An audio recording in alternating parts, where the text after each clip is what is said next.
தமிழரின் பிம்பம் உங்கள் TVI.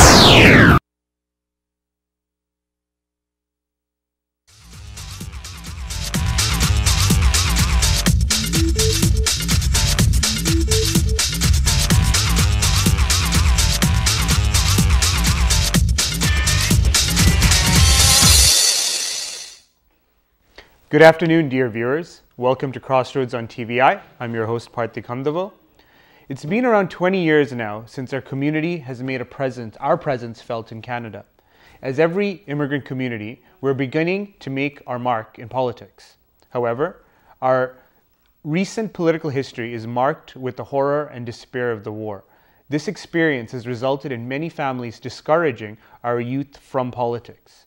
Nevertheless, we've elected a school board trustee, Juanita Nathan, city councillor Logan Kanapati, and member of parliament Radhika Sitsabesan. Joining us in this discussion on our youth and politics are Nirupan Sivakumaran, who is running for City Youth Council for the City of Toronto, Sumi Shanmuganathan, who last weekend was elected to the Vice Presidency of Engagement in the Ontario Liberal Party. She also is a Senior Project Specialist with the Heart and Stroke Foundation and co-founder and principal of Sangam Consulting, as well as Neethan Shun, who formerly was the school trustee in York Region District School Board, as well as the Executive Director of the Council of Agencies Serving South Asian. Earlier this year, as you may recall, Neethan was elected as President of the Ontario NDP. Also, I should say there's no relation between Neethan Shun and Sumi Shun. As always, please call us at 416-623-8100 to ask your questions and share your thoughts on this important topic. Welcome to your guests, Nirupan, Sumi, Neethan. The first thing that comes to mind is, how did you first get involved in politics? All three of you are involved. What was your first experience like, and what was the first connections and the first stirrings? I guess I first ran, I'm aging myself, in 2003, a long time ago. That was an entry point for a lot of Tamil youth into politics. If you go back to the municipal election in 2003, we had a large number of candidates, and we had the Tamil media here was going crazy promoting candidates, and the first time there was a heavy level political engagement. But there was a bit of I wouldn't say immaturity, lack of experience in that election for many of us, right? It's very first time, a lot of us jumped in without experience, without much knowledge about how election happens and so on, and learned a lot. And that helped in 2007 when I was able to win the 2006 when I was able to win the school board trustee election. But the reason for getting involved in politics was purely dissatisfaction on both ends. As a Tamil Canadian, as a Tamil, being taken for granted in politics and not having representation, being tokenized. As a Canadian in the education system, working with youth, as a youth worker, at Cantide, at Malvern Family Resource Center, look in the education system, fail our kids and push them out. It's usually called dropout. But especially during those years, right? So those two factors is like in both part of my identity, I was dissatisfied. So I got involved as a school board trustee because I also recently at that time had graduated from Teachers College as well. So was interested in the school system. So that was the entry point, I think, for my politics. Sumi? Mine was a little different. My family is very involved and has actually been very encouraging. So I actually went to my first a Liberal rally in like '93 as a teenager, just because it was sort of like, if you're involved, if you're in the system, you have an opportunity to represent within the system and make some changes. And it was for me, for my parents, it was very important for civic participation, largely because, as we've all come from Sri Lanka, and there was, civic participation within the Tamil community was frowned upon and so forth. So when my parents immigrated here, they were very keen on, you need to be involved. It doesn't matter whether you're, what demographic you're from, whether you're a woman or not, you should be involved. And so I got involved very young. And Nathan's got involved in like the grassroots level and the community-wise level. So, but I got involved in the party level. So I was a young liberal going through university, and then a young staffer at Queen's Park. So that was how I got involved. So you were more, whereas Nathan mentioned he was involved more in the electoral side and as well as the grassroots, but you were working behind the scenes? I was, yeah. As a Tamil, how did that work out? I think I was very lucky in how I got involved. It was very inclusive. I know certain folks may not have the same similar experience. I got involved at the university level more so when I was at Guelph University, and that's what created the pathway to where you are now? It did. It did. And my member, I ended up working for her, and her and her writing association were very welcoming, and that I think kept me involved. Had I been faced with, you are from a visible minority, you're a woman, you shouldn't be involved, I think I might have thought twice about it. But the fact that she, as a woman member, and the people in your life, the people in the writing, I mean, it's a very Scottish, very Germanic area to Guelph, Italian. There's not that many visible minorities, but at the same time, they were very open about, Canada's changing and we need to be representative, and so they made it very welcoming for me to be involved. Nirupan, you're in grade 12, so you're right now in the midst of setting up, getting involved in politics, and why and how? I think really throughout my life, my family's been very political. They always talk about, what's happening back home, what's happening internationally.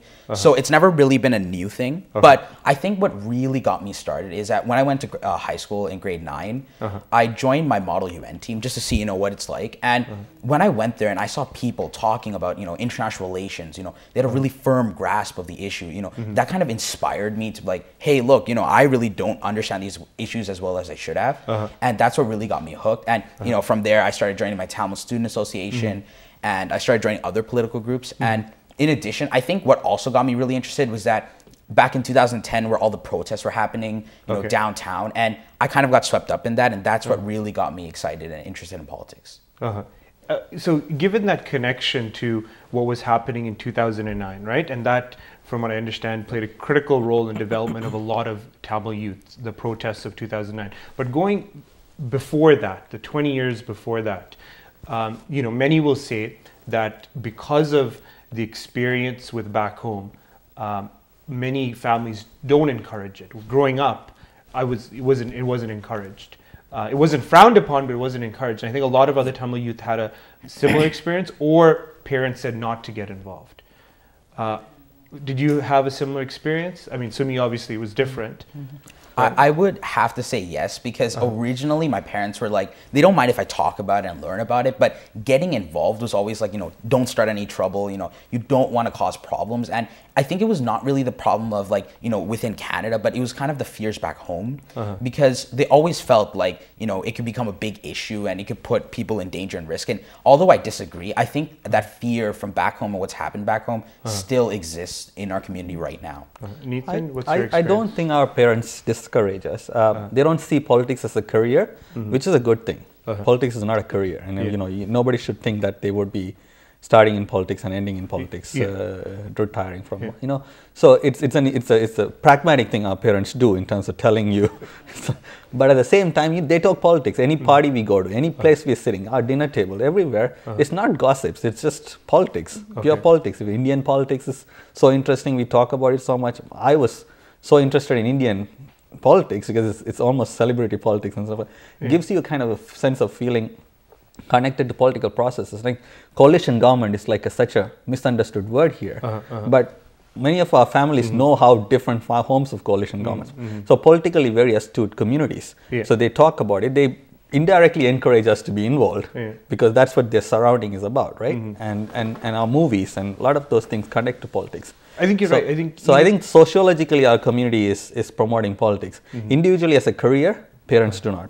And there's a contradiction, but at the same time, getting involved, like cultural part. I think, take the positions. You both have high-ranking positions within your parties. See, those positions allow you to have a separate career, as you both do, as well as be involved in politics. is that lost on our community's understanding of politics, that you can have a separate career, you could be an engineer, but still be involved in your riding association, involved with a political party? Is that point lost? I think there is maybe a lack of fuller understanding of the process. I mean, my parents were very forgiving and encouraging, but the rest of the community, when I first started off, wasn't so much. As a young woman, and back in like the late 90s and the early 2000s, I'm dating myself as well, is that it wasn't the thing to be, right? So it's not like, why are you being involved in politics? But you can get involved and you can still have a career, but it's that understanding that we need to project out into the community. What they see is what happens in the House of Commons or at Queen's Park in like the sort of the theatrical zone, right? It's not like what happens behind the scenes, all the work that's done by riding association, no matter which party you're involved in, right? Because you have party members who are out there advocating their views and their issues, but necessarily may not be seen publicly as in other things. Nathan, do you think that's lost in our community? Yeah, I think the understanding. I think our community thinks, oh, either you run or you don't. You don't. Yeah, Yeah, and I think that's among the younger generation too. Everybody wants to win the very first time. Okay. They don't understand the full spectrum of political involvement, right? Right from being a volunteer to, like, people assume that I make a lot of money as a president of the Ontario NDP, but it's a volunteer position. Nobody knows that, right? Once you get, but it's a very powerful position, influential position. It runs the party's infrastructure, but it is a volunteer position, right? So there's misunderstandings about political structure, what politicians do, what MPs do, those are there, and I think that's generational sometimes because you're coming from a different system, not too much interest. They're interested in political issues, but not necessarily the structural aspect or the staffing aspect, right? Because to be a political staff, not too many people know what it involves, or even be a government bureaucrat, right? You see, coming to this, I guess, misunderstandings within our community, a common observation is that in our community's politics, whether now or before, is that it was a few people making decisions and giving guidance and leadership. Is politics in our community really, I don't want to say controlled, dominated by a few people?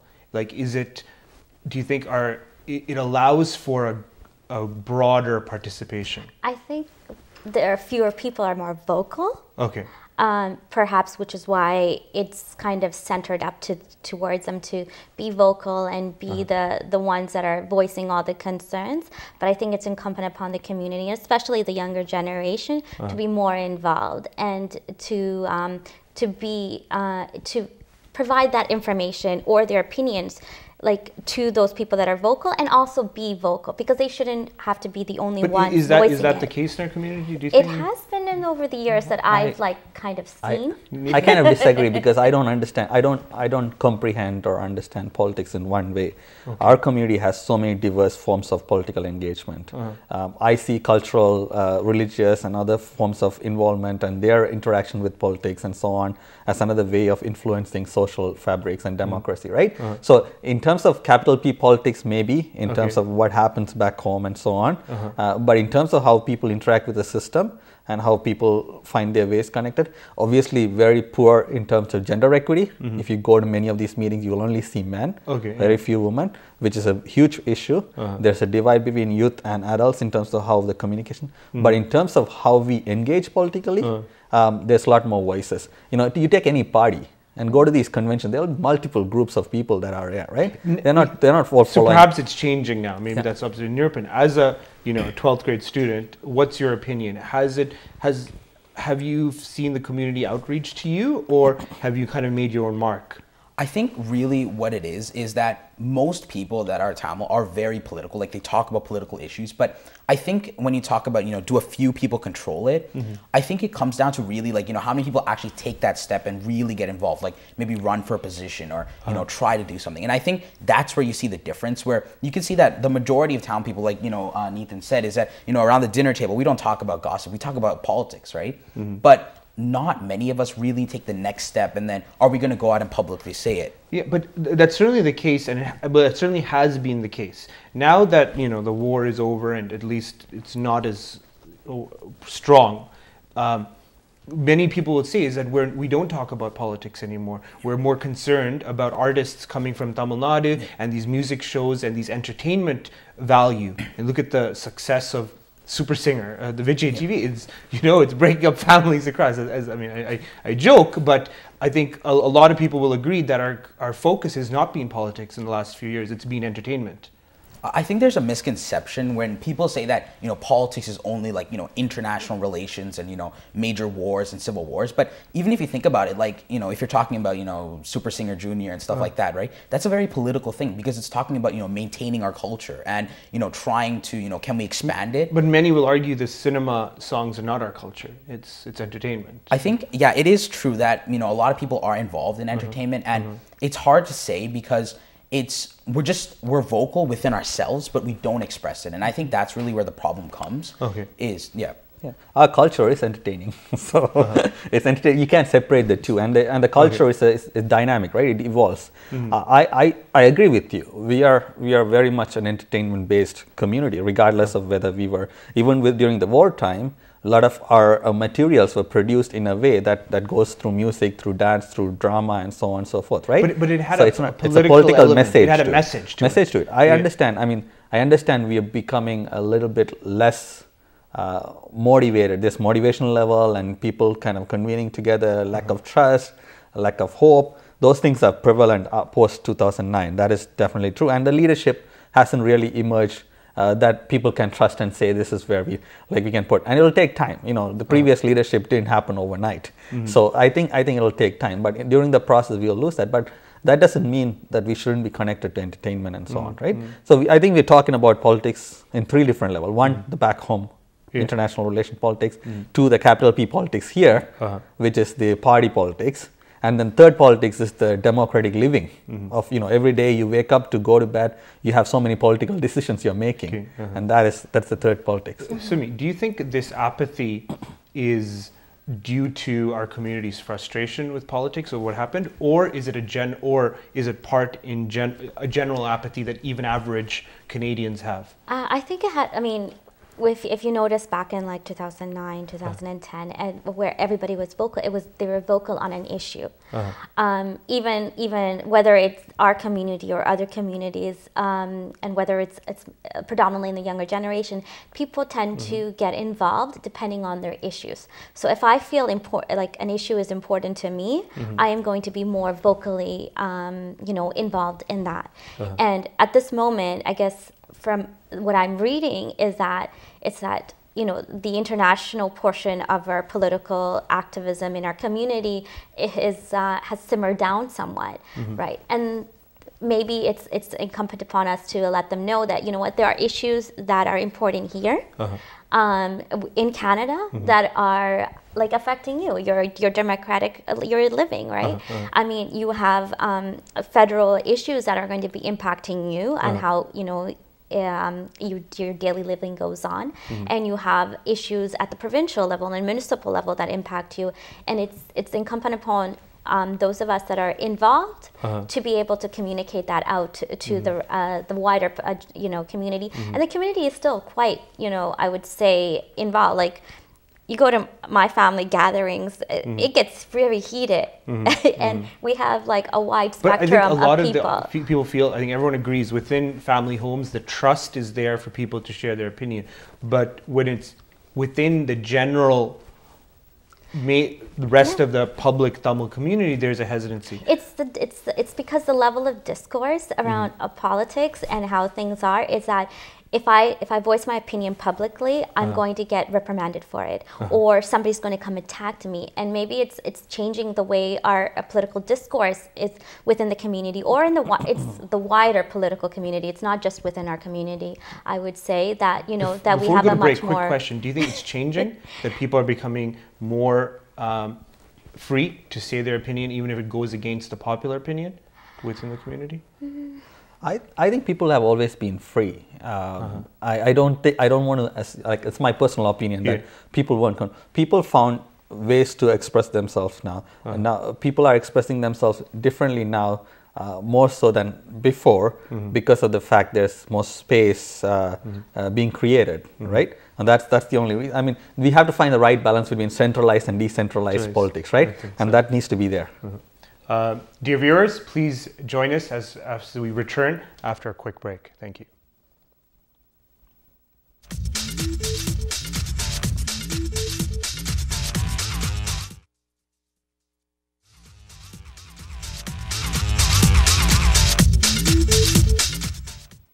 Welcome back, dear viewers. Today on Crossroads, we're discussing Tamil youth and politics. We are joined with Nirupan Sivakumaran, who's a grade 12 student at Albert Campbell and is also running for City Youth Council in the city of Toronto. Sumi Shanmuganathan, who is the Vice President of Engagement in the Ontario Liberal Party, and Nitin Chand, who's the President of the Ontario New Democrats.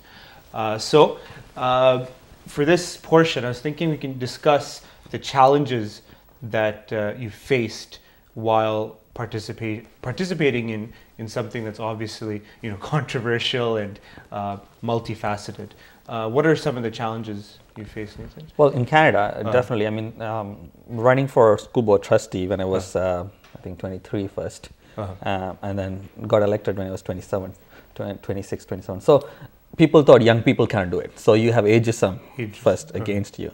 Some people said you should get married and have some children so you can have pictures of that to be put. So, there's obviously a kind of you have to be a family person too. So there are so many misconceptions about who can be or stereotypic view of who can be, right? And then a person, racialized person. And then when I got elected, I was the only person of color amongst 12 trustees. And then when somebody tells you, so what does your community think about this issue? They're talking about brown people. They're not talking about my constituents, which I got elected from, which is very diverse and has, very similar. So a racialized body, a person of color, is often seen as representing only that particular community when you're in politics, which is very problematic and still continues to happen, right? So those challenges are pretty common. I mean, obviously, I had a male privilege that I need to acknowledge in politics. But other than that, as a racialized young person, as a refugee myself coming into this country at the age of 16, there were so many barriers that were set against you, but it makes it harder to succeed. I always say, from a confused refugee youth in high school, within 10 years I was able to become a trustee, which is an accomplishment in itself, $1 billion budget school board. But those 10 years almost seems like 40 years to me because I had to work 4 times harder. I'm almost ready to retire now because of those hard work during those 40 years, if you count that as 40 years. So racialized people who struggle through these things often find their health and their body and everything else, it takes a toll on them. Well, right? You certainly don't look. I don't. You look younger than 30, Nathan. But I want to say that is the kind of a struggle, right? Regardless of which political party or political structure you're part of in Canada, you still have to face those things. Things change, but they're not changing fast enough. Sumi, what challenges? There's been a lot of challenges. As a woman, as a visible minority, the way the structure of our communities work in here, there's a lot of stacked against you. At the same time, some of the most valuable advice when I first started off as a young liberal was that, politicians are human. Okay. They put their pants one leg at a time, and you need to understand that. And then one of the 2 key advices is, and these were both from women of visible minorities. One was that as a young woman, you're going to work twice as hard, and as a visible minority, you're going to have to work 4 times as hard. And I'm not, and I have been faced with that. But one of the other advice, and this was from both my family and from a visible minority leader, a former member, was that don't let that be your crutch. Don't be, just because you are a woman, just because you are a visible minority, don't let others play that crutch on you. You are above that. You, as my father said, it's like you can do anything you want. Just because you're a woman doesn't mean you can't do anything you want. And I've tried to use that sort of policy within how I worked, whether at Queen's Park or in politics, is that yes, I am very conscious of where I'm from. I grew up in Rexdale, so it's not my parents are immigrants. My mom was a teacher. My dad was a civil servant. Right? It's not like we came from a great socioeconomic level that a lot of my peers came from in politics. I want to examine the role of being a visible minority. And I know Nathan and myself has experienced this when we've run, as being Tamil separate from being a visible minority. And in politics, you know, enemies and people who are against you will use that and, you know, portray inaccurate, false things about you connected to the struggle back home. Have you experienced that? I would, yes. I mean, in certain ways, you know, people would be like, when things were going well, they're, you know, they're happy to get your feedback and advice. And when things weren't going well, there's that little sense of like, oh, why are you telling me this? And what's the impact is this going to be? And so forth. I mean, it was there, but it's a matter of how I dealt with it, right? If I let it become a burden for me, and if I tried to find ways to educate them on how things were happening.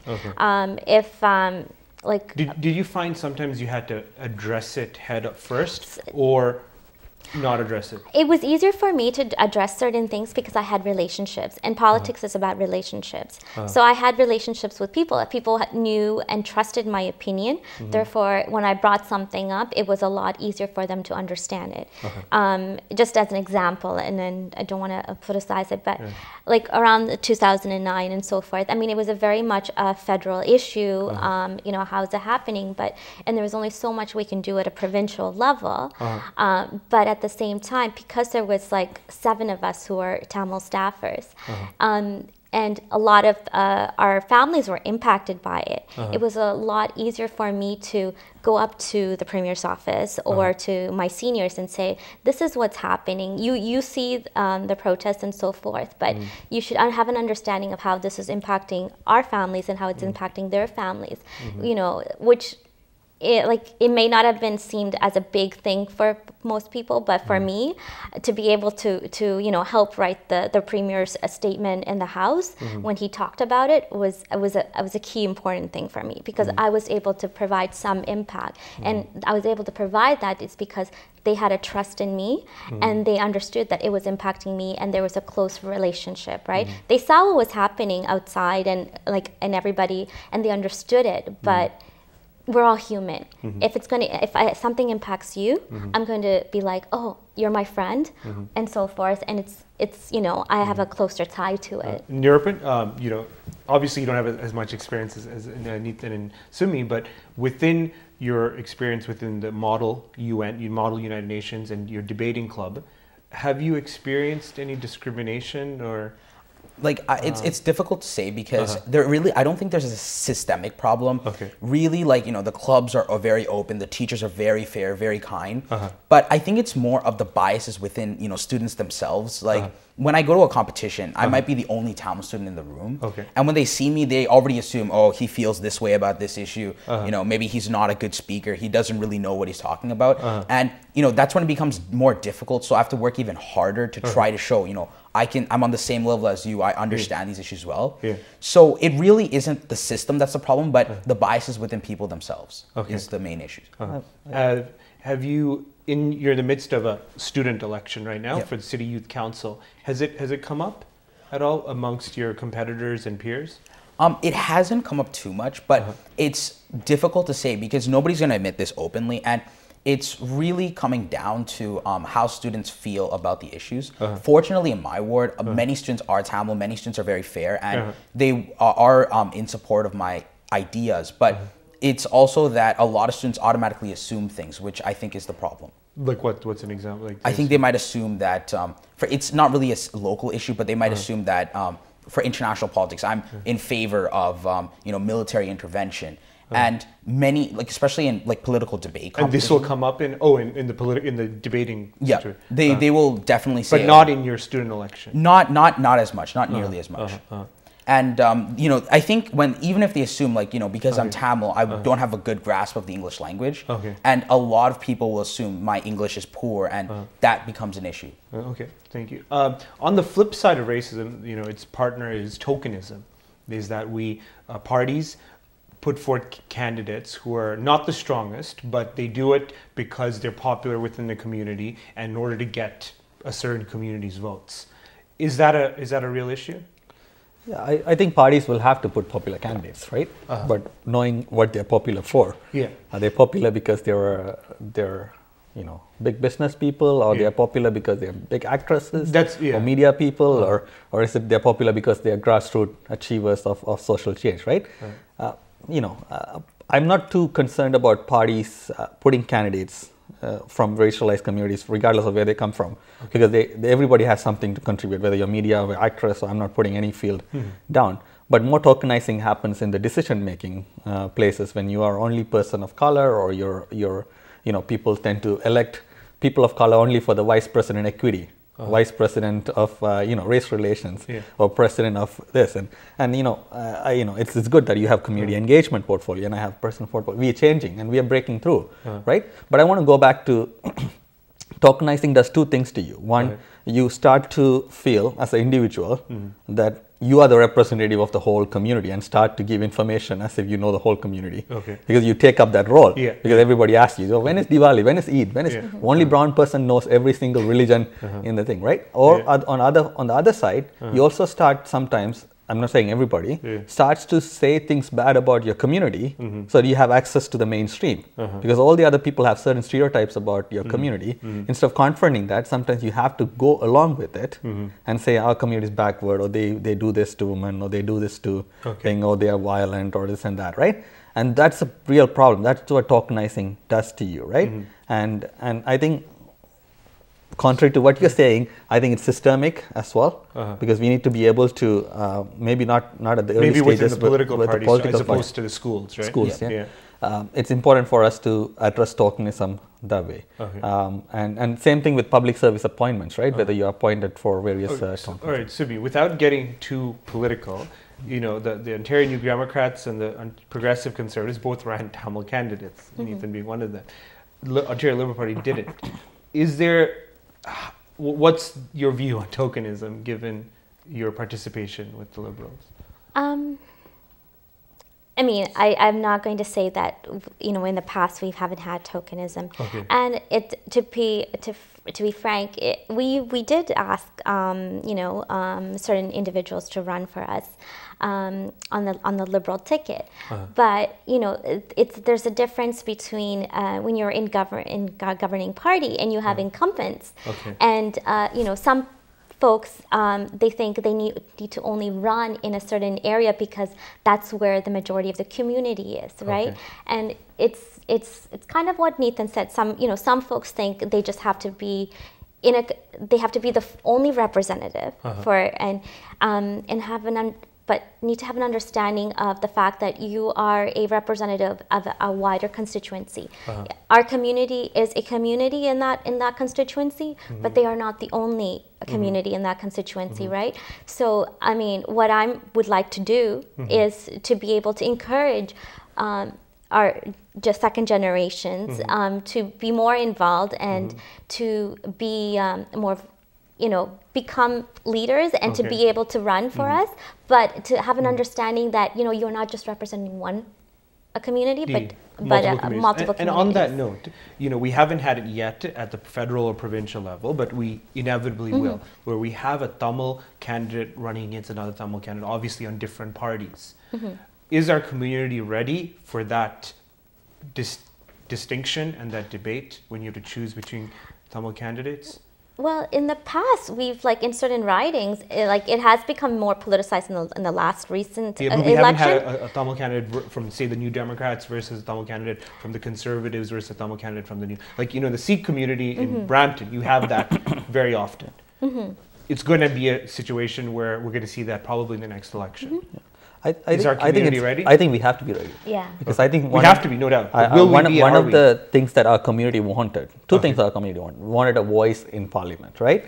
Even when I was running for school board trustee, people would say, become a trustee, but get there somehow fast enough to the parliament, right? Because that's where the federal issue was important to them, right? Now we have a member of parliament, right? And the back home issue has shifted majorly from what it is, right? And now it needs to come to a place where every Tamil candidate needs to outperform another Tamil candidate to win, because we can't be taken by granted by our own people, because initially we were taken for granted by others. Yeah. Now we don't want to be ending up in the same place where Tamil candidates take us for granted. So right? is our community ready I think, I mean, municipally it's happening, right? Because Municipal, but federally and provincially. Once you start to get used to one particular electoral system where $100 and a citizenship is an 18-year-old is enough to run, municipally we are seeing people make choices based on who the best candidate is, right? Yeah, I think it's changing. What do we have to do in order to be ready?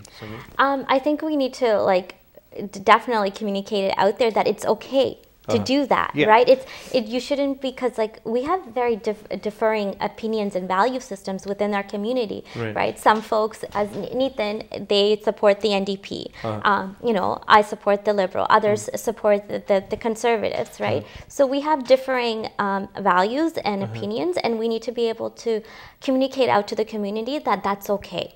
Like if you have a Tamil candidate who is an NDP and a Tamil candidate who is a Liberal and a Tamil candidate who is a Conservative, that is fine. They're not going against you as a Tamil community. What they're doing is representing your values in a different way to different parties, right? And Nirupin, what was your observation as a 12th grader? I think we will be ready, because when you look at it, each person has their own views, and if we have a Tamil candidate running against another Tamil candidate, I think that's only better for the Tamil community, because then you get, within the Tamil community, we don't have just one united opinion. We have multiple opinions, and I think, but when that time comes, people will really take in consideration all the opinions and make a choice. Okay, thank you. It's time for a short break. Please join us after some brief announcements.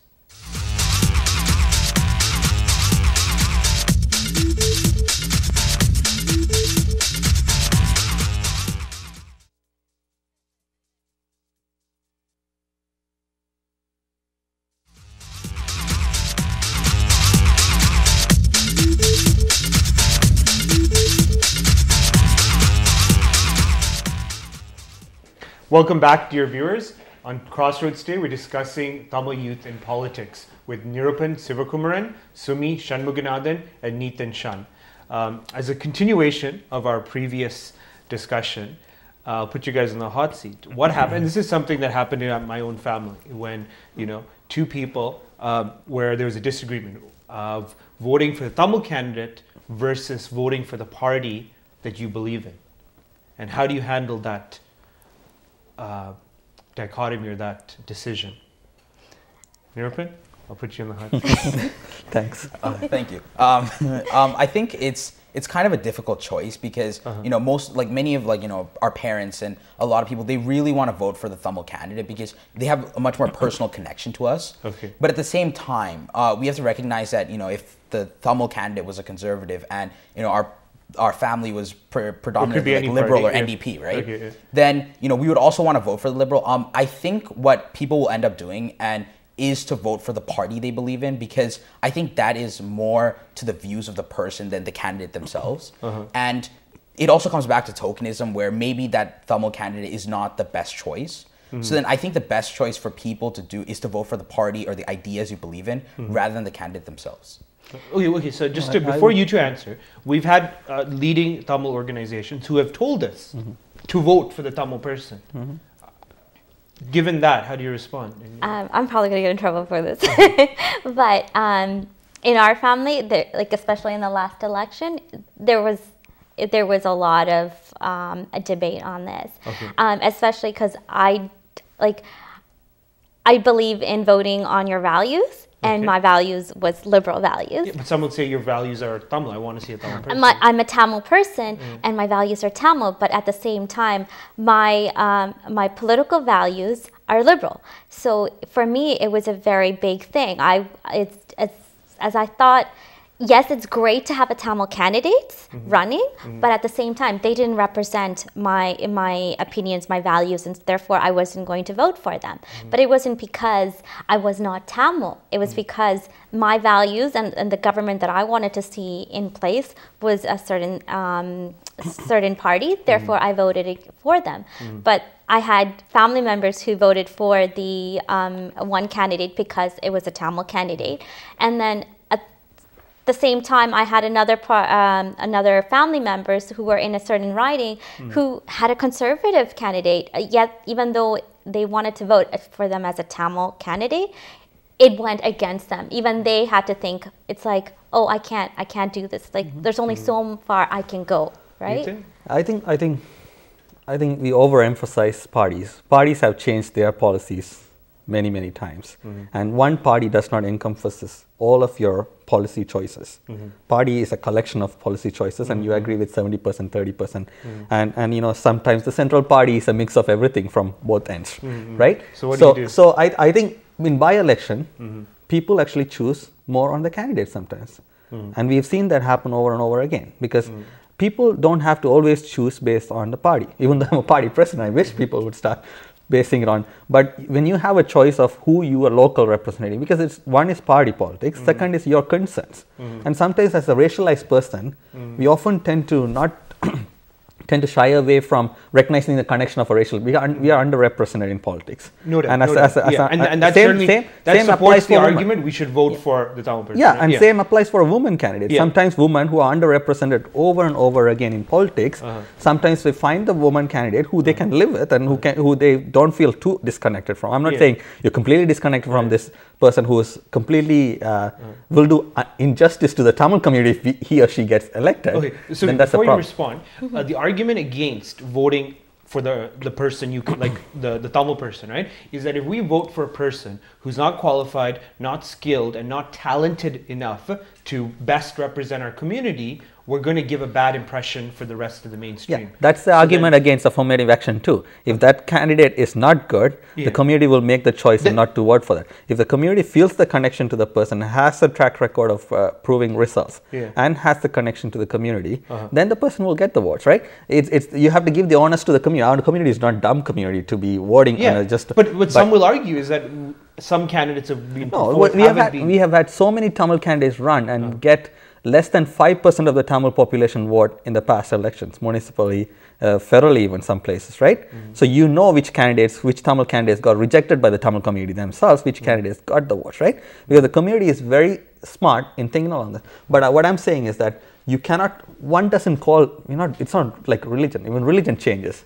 In Quebec, people change party all the time because it's not party affiliation, that it's not a loyalty. If the party does not stand for you, you are, as the individual, have the right to change your party. If the party does not stand for you, actually individuals has the right to even stay at home and not vote for any party. Sumi, you had a response to the woman? My response is that, like, if you use that argument for party politics, I would use that same argument for a candidate from a certain community, right? Because we have various candidates, various levels of candidates. If party politics and values and all of that change as well, at the same time, we shouldn't be like just voting for somebody just because they are from a certain demographic. Not that we shouldn't be representative of who our overall Ontario community is and have candidates to represent us there, but at the same time, if we're going to say, you know what, you shouldn't just vote for a party because of their party their values and stuff because they're changing, we shouldn't always also be communicated to vote for just an individual just because they're from a certain community. But social change is like black president Barack Obama. A lot of black people voted. Well, half black, half white. Yeah, I mean, but what I'm saying is that we cannot shy away from recognizing that individual candidates, regardless whether it's not just as a racialized person, I'm saying woman, person with disability, maybe an LGBTQ person, right? Okay. People can connect to a candidate in various levels. If that person has got the skills, the experience, that might trump at some point your party affiliation because you're voting on two things. You're voting for a local candidate who can represent your interests as a constituents on the local issue and then on a party policies too, right? And during by-election, because people are not too concerned about who makes the government, people make that choice more clearly on candidates. Okay, both of you are involved, high-ranking in your respective parties. One major criticism a lot of people have had against our political party system in Canada is that you have to buy a membership, sign a paper, and go to meetings to get involved to choose your representative. In the United States, it's a very simple format where you just register as a Democrat, or Republican, or Independent, and you go to the primary where you select the candidate. And that's what people say allowed Obama to beat Hillary Clinton to get the Democrat position. Many people say that Obama would not have happened in Canada because our party structure inhibits or prevents candidates coming in because of this? Because you have to sign paper, you have to sign membership forms. There's all these dates. You have to pay money. Is that if I can, and I think that's evolving. I can't speak to the NDP system, but what I can say is, like, federally, during our biennial early this year, we voted in a supporter system, right? There was a big change, and there was quite a bit of a controversy within even like the grassroots memberships as to, you know. And that allowed to select the leader, right? Yeah. But not individual MPs. Not individual candidates, because you know, you like it's you know, that $10, $5, it's sort of like the honest, like, yes, I am a liberal, you know, to be able to say that. But at the same time, understanding that there are some people who are, you know, card-holding members, but then there are others out there that are supportive of the values and still want to be able to participate. Like the U.S. system. So, Neitha, how do you, I mean, I don't want to get too political about it, but it's just that when you elect a leader, it's about accessibility. No, when you elect a leader with very few membership, it will look bad for Liberal Party. So they have to open up to the support base. No, but how do you feel about that system with respect to your party? Well, I think the system is it itself. Accessible? I think the system, political parties, and there are only few major parties, right, have to go a long way in becoming accessible, right? Not just in terms of membership fee, but also how various members are engaged, right? So I don't think it is the political parties and the political system overall it's very structurally racist and discriminatory, right? The entire electoral system. I'm a supporter of mixed member proportionality or proportional representation, right? So I support a lot of the fair vote campaigns and stuff like that. So electoral system and the political parties are making it difficult for a racialized person or for a person who has multiple barriers to succeed, regardless of which party they are from, right? And for us to make those transformations, each party, that's why we have leadership roles in various parties, we have to make sure that we don't just serve our own purposes, we need to make sure. Like when Sumi talked, she said twice as hard, 4 times as hard. I said 4 times as hard. But we can't let every single individual work 4 times as hard throughout their life for the next generation, right? So we need to make it better. But how do you feel about that accessibility question? You're young. I don't know if you've committed to a party, but do you feel that there's... I haven't really committed to a party. I'm like between Liberal and NDP. But I think the one thing is that it's very difficult to get into the system, and I think that creates a lot more problems. But I think what really we need to focus on is really modernizing it. Like for example, if I was just talking about City Youth Council, all the voting is done online, and to register, you just put in your email, you put in your name, your address, and everything, and you're ready to go. And I think having simple procedures like that would make it much more effective and much more efficient in determining like who you should be leading us. When you're talking about major political parties, I know there is some concern, like you don't want people randomly selecting leaders, but at the same time, like how they selected Obama, randomly. No. I mean, it's just especially with you don't want to make it like too not necessarily easy, but too like simple to make it, so people actually think about the decision. But I think what it really comes down to is also making sure that it is accessible. Like, how Nathan said that, there is some discrimination in the system, and we want to try to get rid of that. Can I just last comment? Last comment. I mean, I think the system is changing because we have seen how it evolved in Obama's, running. Provincially, we're going through a membership review, but I don't think it's actually that difficult to be involved in party politics as everybody says so. It's like I got involved because I emailed the Writing Association, said I want to get involved, right? So it's possible as long as it is possible. Make the effort. You have to make the effort. Last question: who are your political role models? I'll start off. I'm looking forward to the Abraham Lincoln movie that's coming out with Daniel Day-Lewis. Always been a political role model for me. I think my political role model would be Lester B. Pearson. Lester Pearson. I'm going to say my father. Your father? I want to say I have 3. I have to say all 3. Jack Layton for local politics here, my father for how I understand politics, and the drive comes from all the people who sacrifice their lives back home. Thank you. Thank you all for making the time and coming on to Crossroads. Dear viewers, that's all the time we have for today. We hope you enjoyed the show. Thank you for tuning in to TVI's Crossroads. I'm your host, Parthi Kandaval, and have a good week.